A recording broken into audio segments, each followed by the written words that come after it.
지금까지 지내온 것 주의 크신 은혜라. 한이 없는 주의 사랑 어찌 이루 말하랴. 자나깨나 주의 손이 항상 살펴주시고 모든 일을 주 안에서 형통하게 하시네. 몸도 맘도 연약하나 새 힘보다 살았네. 물붓듯이 부으시는 주의 은혜 족하다. 사랑 없는 거리나 험한 손길 헤맬 때 주의 손을 굳게 잡고 찬송하며 가리라. 주님 다시 배울 날이 날로 다가와. 무거운 짐 주께 맡겨 거실 날도 멀잖네. 나를 위해 예비하신 고향 집에 돌아가 아버지의 품 안에서 영원토록 살리라. 하나님의 말씀 사도행전 4장 11절로 22절까지. 이 예수는 너희 건축자들의 버린 돌로서 집 모퉁이의 머릿돌이 되었느니라. 다른 이로서는 구원을 얻을 수 없나니 천하 인간의 구원을 얻을 만한 다른 이름을 우리에게 주신 일이 없음이니라 하였더라. 저희가 베드로와 요한이 기탄 없이 말함을 보고 그 본래 학문 없는 범인으로 알았다가 이상히 여기며 또 그 전에 예수와 함께 있던 줄도 알고 또 병 나은 사람이 그들과 함께 섰는 것을 보고 힐난할 말이 없는지라 명하여 공회에서 나가라 하고 서로 의논하여 가로되 이 사람들을 어떻게 할꼬. 저희로 인하여 유명한 표적 나타난 것이 예루살렘에 사는 모든 사람에게 알려졌으니 우리도 부인할 수 없는지라. 이것이 민간에 더 퍼지지 못하게 저희를 위협하여 이후에는 이 이름으로 아무 사람에게도 말하지 말게 하자 하고 그들을 불러 경계하여 도무지 예수 이름으로 말하지도 말고 가르치도 말라 하니 베드로와 요한이 대답하여 가로되 하나님 앞에서 너희 말 듣는 것이 하나님 말씀 듣는 것보다 옳은가 판단하라. 우리는 보고 들은 것을 말하지 아니할 수 없다 하니 간원들이 백성을 인하여 저희를 어떻게 벌할 도리를 찾지 못하고 다시 위협하여 놓아 주었으니 이는 모든 사람이 그 된 일을 보고 하나님께 영광을 돌림이로라. 아멘. 18절에 그들을 불러 경계하여 도무지 예수의 이름으로 말하지도 말고 가르치지도 말라 하니 여기서 끝내고 아멘 하면 이상하게 될 거죠. 그러면 여기서 지금 하나님 말씀 앞에 우리가 지금 아멘 하는 게 아니고 사람 말 앞에 아멘 하는 게 되죠.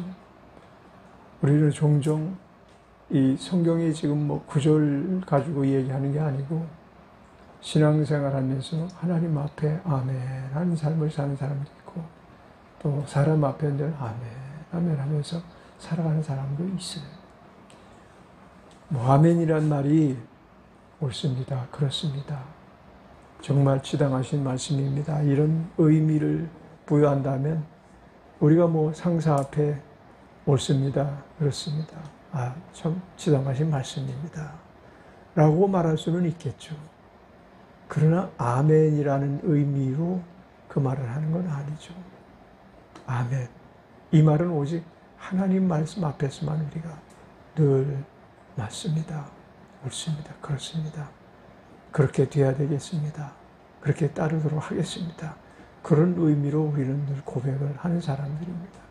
신앙인은 어떤 상황 속에서도 흔들림 없이 하나님 앞에 아멘의 삶을 사는 자인 줄 믿습니다. 그래야 되는 것이 많이 변질됐다면 우리는 재빨리 고치지 아니하면 안 됩니다. 사람의 종 노릇하랴 하나님께 종 노릇하랴. 하나님의 종이지 우리가 사람의 종은 아니거든요.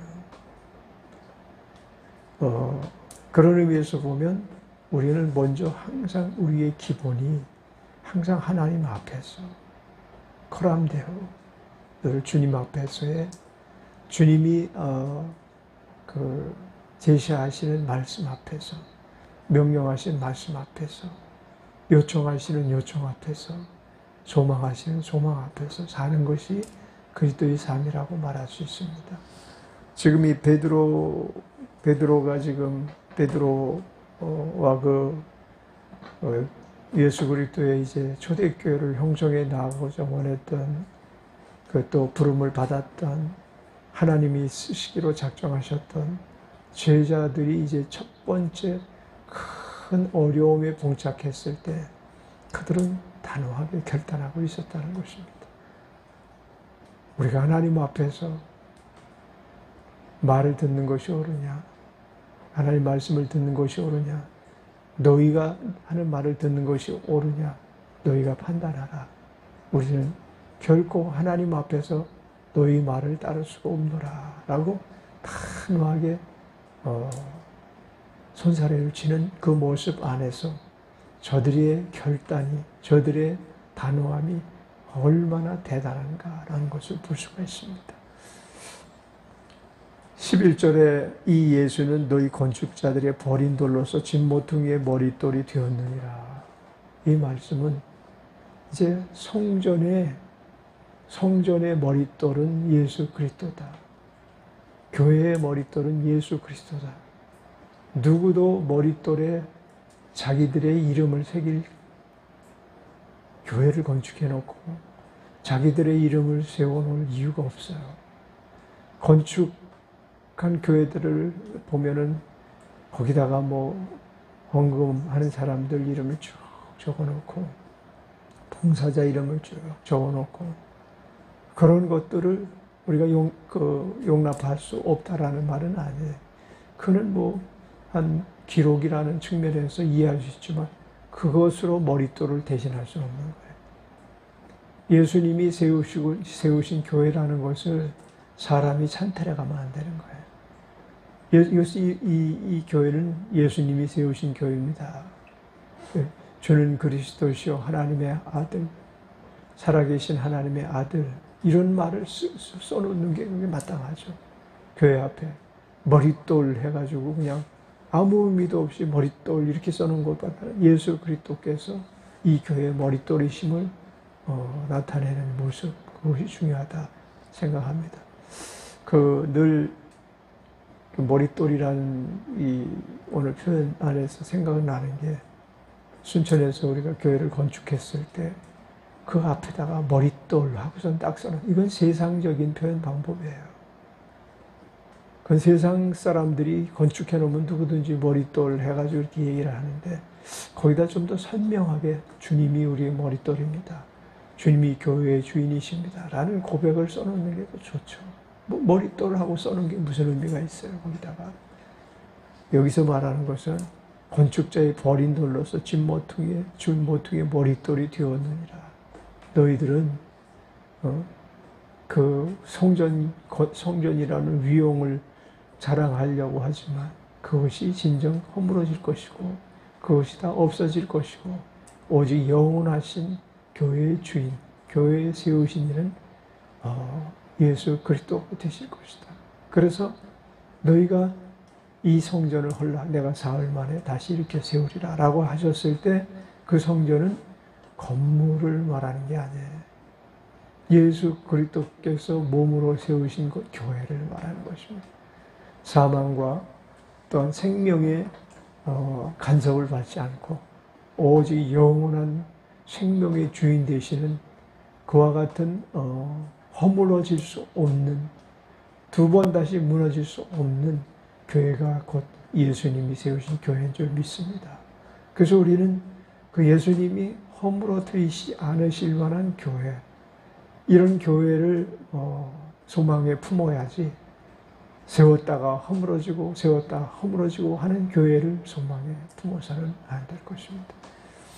다른 이로서는 구원 얻을 수 없나니 천하인간의 구원 얻을 만한 다른 이름 우리에게 주신 일이 없음이니라.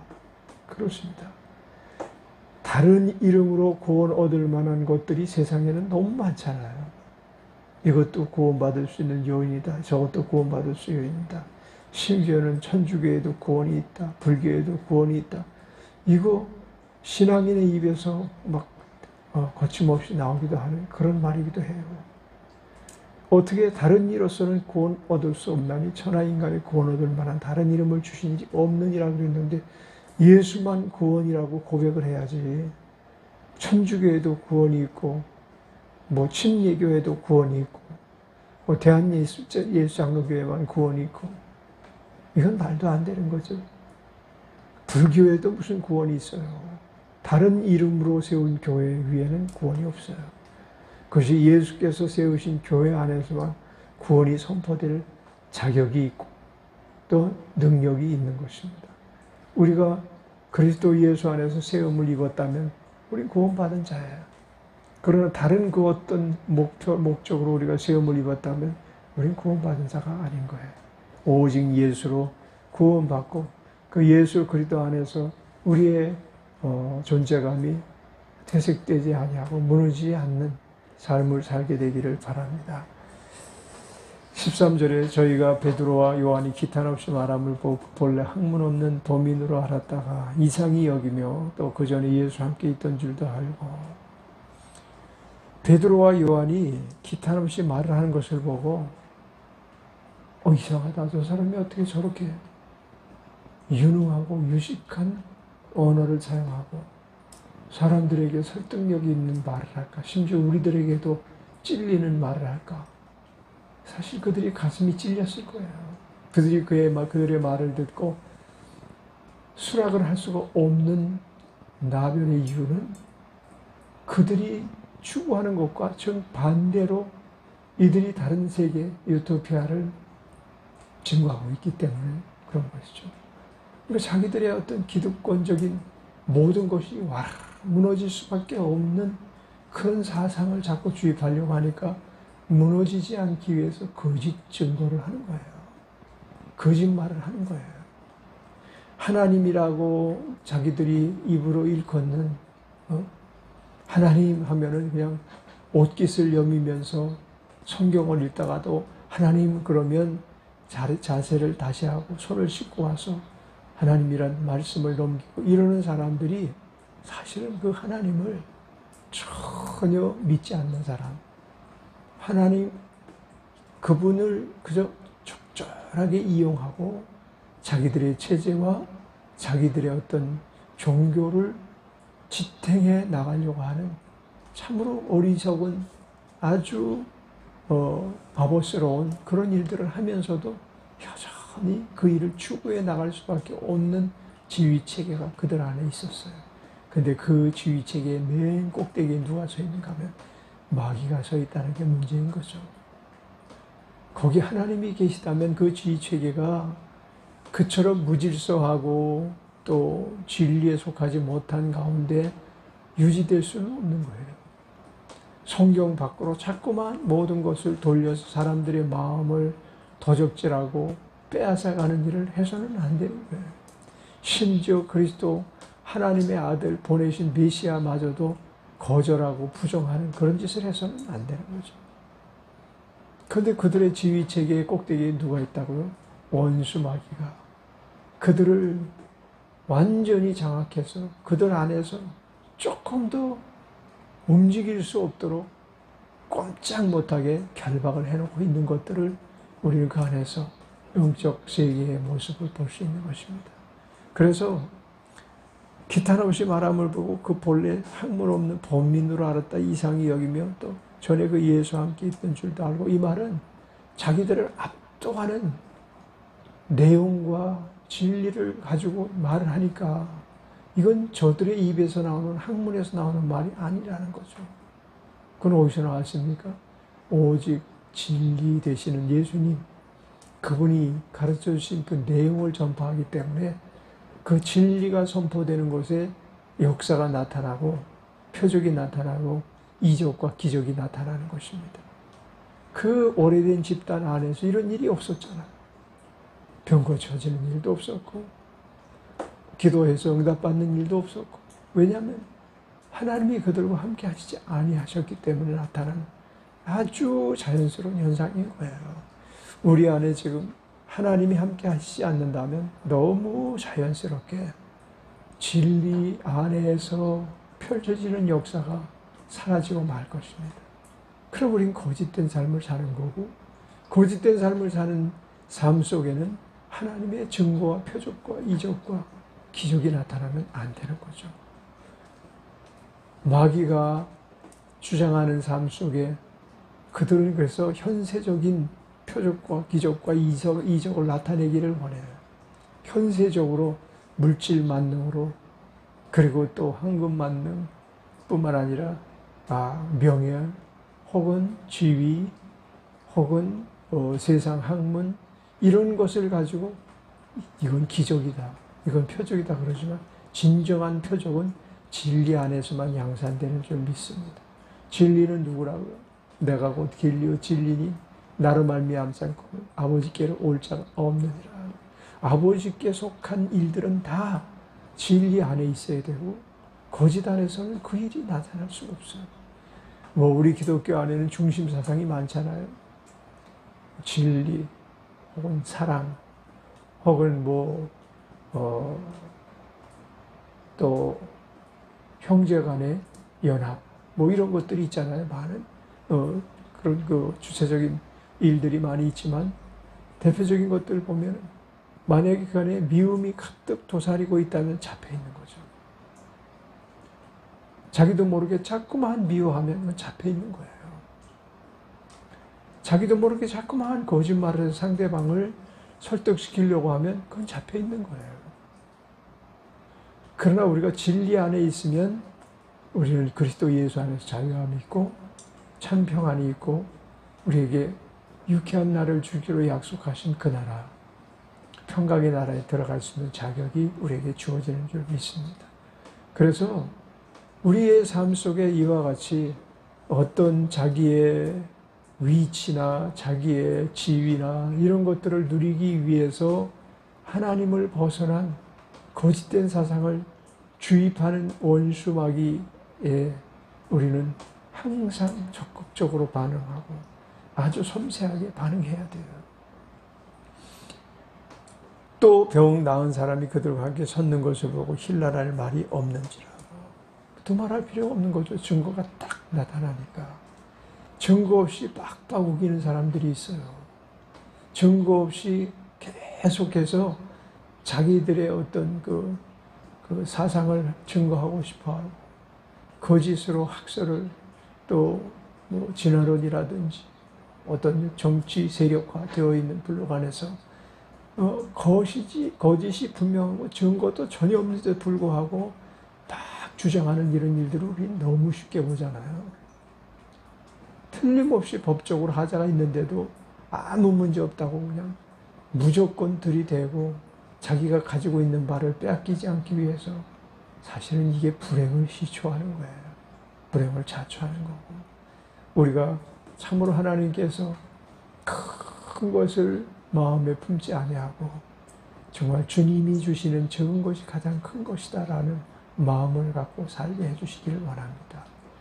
하나님이 주시는 것이 어떠한 것일지라도, 세상 사람이 볼 때 보잘것없는 것일지라도 우리는 그걸 생명처럼 지켜야 돼. 지금 여기 두 세력 간의 다툼의 논쟁은 요지는 그거예요. 이 바리새인, 서기관, 사두개인들, 지도력 가지고 있는 사람들이 얘기하는 것과 이 12제자를 비롯해서 값진 제자들이 하는 것은, 이 바리새인, 사두개인 그리고 대제사장 이런 사람들이 너희들이 쓸데없는 일에 집착하고 있도다, 이런 얘기예요. 그렇지만 우리는 이것은 쓸데없는 일이 아니다, 우리 생명보다 귀한 일이다, 이렇게 주장하는 거예요. 세상 사람들은 어찌 보면 우리를 가치없이 여기고 쓸데없는 일에 늘 힘쓰는 바보 같은 사람들이라고 생각할지 모르지만 우리는 그렇지 않아요. 하나님께서 주시는 일은 아주 적은 미미한 일이라도 수백억보다도 가치가 있는 일이에요. 어떤 것을 택할 것이냐, 수백억을 택할 것이냐, 아니면은 하나님이 명하는 이 일에 지금 열심을 다할 것이냐, 그러면 어느 쪽을 택해야 됩니까? 하나님 주시는 일에 대해서 세상 사람들이 가치없다 여길지라도, 쓸모없다 여길지라도 우리는 그쪽을 택하는 자가 되기를 바랍니다. 명하여 공회에서 나가라 하고 서로 의논하여 가로되 이 사람들을 어떻게 할꼬? 저 일로 인하여 유명한 표적이 나타나는 것이 이 예루살렘의 사람 모든 사람에게 알려졌어요. 우리도 부인할 수 없는지라. 이거 봐요. 거짓된 삶 속에 사는 사람들이 이 사람들을 부인할 수 없는데도 불구하고 자꾸만 이 사람들을 압박을 하고 그리고 핍박을 하고 아주 모욕을 하는 그런 일들을 자행하는 것이 이 사람들이 어디에 속했는가를 우리는 확실하게 볼 수가 있잖아요. 우리는 하나님의 표적이 있는 현장에서 살게 되십시다. 하나님이 베푸시는 은사와 능력과 권능 안에서 우리가 진리에 서 있음을 증거받는 삶을 살아가게 되기를 바랍니다. 그 일이 대단한 일이 아닐지라도 하나님이 기뻐하시는 가운데 우리가 조금 좀 힘이 들다 할지라도 할 말을 하고 가르칠 건 가르치고 잘못됐다고 지적할 건 지적하고 바른 길 가라고 자꾸만 타이를 건 타이르고 그래야지 그냥 타협하면 안 돼. 설교란 그거입니다.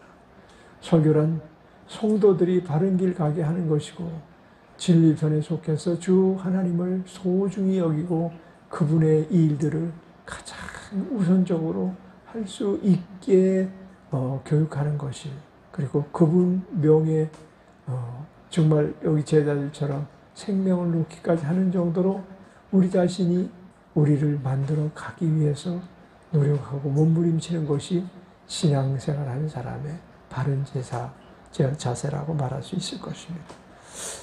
그들을 불러 경계하여 도무지 예수의 이름으로 말하지도 말고 가르치지도 말라 하니 이 말은 원수마귀가 이 길권자들을 통해서 하는 말이에요. 지금도 원수마귀는 이 말을 주입하기를 원해요. 모든 믿지 않는 사람들에게 이 말을 주입하기를 원하는 거죠. 2000년 기독교 역사 안에서 이 원수마귀의 집요한 사상 어떤 내용입니까? 도무지 예수의 이름으로 말하지도 말고 가르치지도 말라. 이것이 집요하게 지금 추구하고 있는 마귀의 사상인 것입니다. 제자들을 뭐라고 말씀하셨죠? 19절에 베드로와 요한이 대답하여 가로되 하나님 앞에서 너희 말 듣는 것이 하나님 말씀 듣는 것보다 옳은가 판단하라. 그렇습니다. 옳은 일은 오직 하나님 말씀 듣는 것이 옳은 일인 줄 믿습니다. 우리는 하나님 말씀 안에서 날마다 하나님 말씀을 듣지 못하게 하는 이 불의의 세력, 마귀의 세력을 색출하고 그것이 우리의 형제가 됐든 우리의 가족이 됐든 누가 됐든 마귀에 속한 말을 하는 그 일을 우리는 분별해내고 우리는 하나님에 속한 일을 하는 자들이 되기를 주의 이름으로 축원합니다. 기도하겠습니다. 하나님 아버지 감사합니다. 오늘 이 아침에도 하나님 편에 서서 진리 편에 서서 하나님 베푸시는 각양의 은혜와 은사와 능력과 표적을 드러내는 증인으로서의 삶을 살게 하옵소서. 감사하신 예수님의 이름으로 찬양하며 기도드렸습니다. 아멘. 하늘에 계신 우리 아버지여 이름이 거룩히 여김을 받으시오며 나라의 마옵시며 뜻이 하늘에서 이룬 것 같이 땅에서도 이루어지이다. 오늘날 우리에게 일용할 양식을 주옵시고 우리가 우리에게 죄 지은 자를 사하여 준 것 같이 우리의 죄를 사하여 주옵시고 우리를 시험에 들게 하지 마옵시고 다만 악에서 구하옵소서. 나라와 권세와 영광이 아버지께 영원히 있사옵나이다. 아멘.